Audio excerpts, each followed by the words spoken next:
மனதுருகி கேளுங்க, கண்ணீரோடு கேளுங்க, உடைந்த உள்ளத்தோடு கேளுங்க. நிச்சயம் ஆண்டவர் உங்களை புறக்கணிக்க மாட்டார்.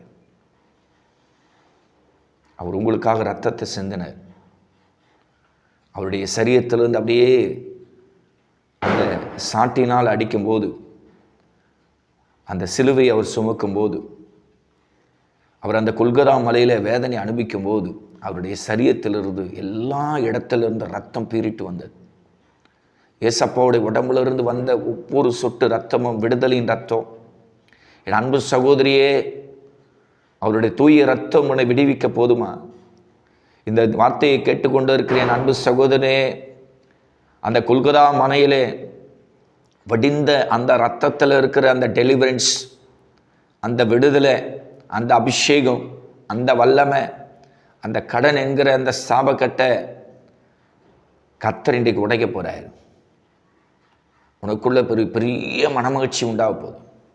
சந்தோஷமாக அவனுடைய வாழ்க்கை மாறுன்னு சொல்லி இயேசுவின் நாமத்தில் என் அன்பு சகோதரியே உன்னை நான் வாழ்த்துகிறேன். வானத்தையும் பூமியை படைத்த தேவன் உன்னை ஆசீர்வதித்து உனக்கு கடத்திலிருந்து ஒரு விடுதலை தருவாருமா. என் அன்பு சகோதரனே, அவர் வானத்தையும் பூமியும் படைத்து உன்னை ஆசீர்வதித்திருக்கிற நீ கேட்கிற விடுதலையை அப்பா இன்னைக்கு தந்துட்டாருப்பா. மன உருக்கத்தோடு ஆண்டவர்கிட்ட வா, மன உருக்கத்தோடு வந்துரு. எஸ்அப்பா எனக்கு செய்யுங்க, ஆண்டவர்கிட்ட கேளு.